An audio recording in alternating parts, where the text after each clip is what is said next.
first saw the Elastico move, it was performed by Ronaldinho actually, but the creator was Rivellino back in the 1970s. It just kind of sums up what Brazilian football is all about. Not only is it functional and it gets you away from people, but it's such a difficult skill to execute as well, and trying to do it at full pace. Ronaldinho made it famous in the past like 10 years. Flicks it with one foot and then flicks it again back. Oh, right. I thought Elastico was when the elastic went on your pants. In Spain we call it el caño, and I think it comes from more South American tradition. I think with the nutmeg, it's like the humiliation thing. Like we used to do it in the playground all the time. It's not a nice feeling when it happens to you, because also you're sort of caught flat-footed. So if somebody nutmegs you, you've very little chance of recovering. So you know, that just adds to the humiliation. If I'd stuck it through Julian Dix's legs or Razor Ruddock, you know, if I'd shouted Megs, that is a very disrespectful thing to do. You know, there could be injuries there. You achieve it, you don't shout Megs unless you're meant to. When we were kids, we used to call it the Pelé flick, because I think it was the film Escapes of Victory, is it, when Pelé did it? So it was really famous through that. I'm sure a lot of people have seen it, Pelé doing it, but I don't think many people have seen it doing it again. Because it's a very, very difficult skill to do. And we just used to do it in the playground, but JJ Okocha did it probably in the last 5-6 years. You'd watch him Bolton games just to see him pull out a trick. You don't expect those moves, because that's more of like a freestyle move, you know, to flick the ball in the air.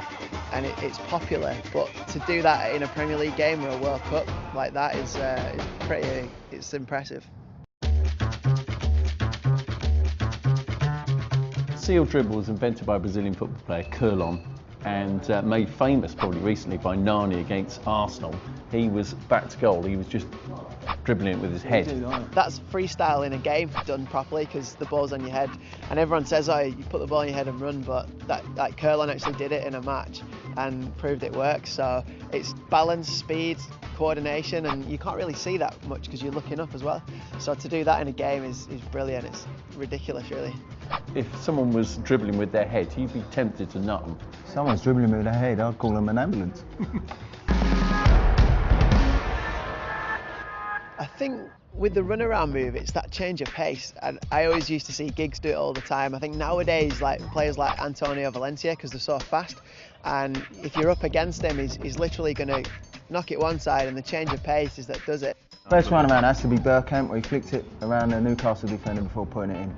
Absolute genius, from a genius player. The hard thing is getting the timing right, and once you get that, it's more of a winger's move. It's like a step over in a way.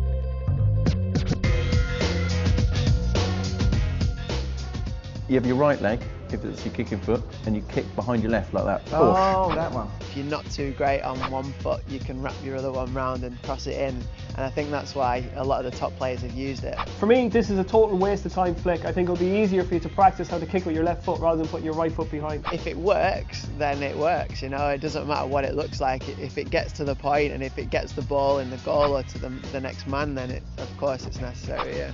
Why don't you just cross it normally, like a normal fella? Nah, you get picked for England if you did that.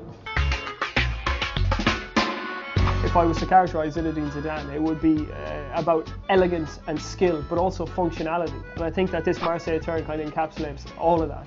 Played against Zidane a few times, and I see in live that turn. It's almost like a ballerina, is like pirouettes on the ball. And I think the best way of doing it is on an angle, because your body's in the way of the ball and the man, and that's why it's a great move. Is that the one where you tread on top of the ball and turn it around? Yeah. No, I'm not good enough for that. I've only got little legs, I can't get my feet up that high.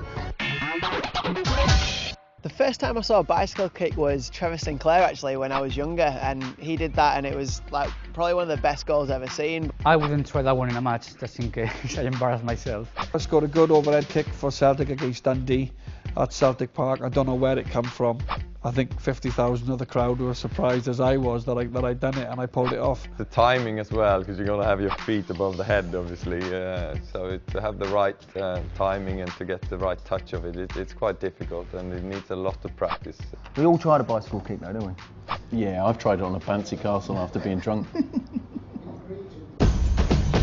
I always remember Danielson back in '98 World Cup. He'd just like go up to someone and do about 20, and the guy was like falling over in front of him. Players with quick feet do it 4 or 5 times.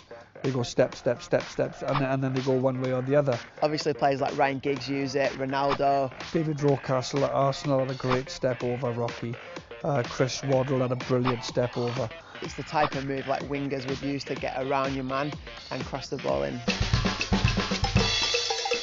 1974, World Cup finals, Germany, Johan Cruyff with a turn. When I saw that, I jumped out of my seat. It's one of the great images of World Cup history, Cruyff doing that turn on the Sweden right back.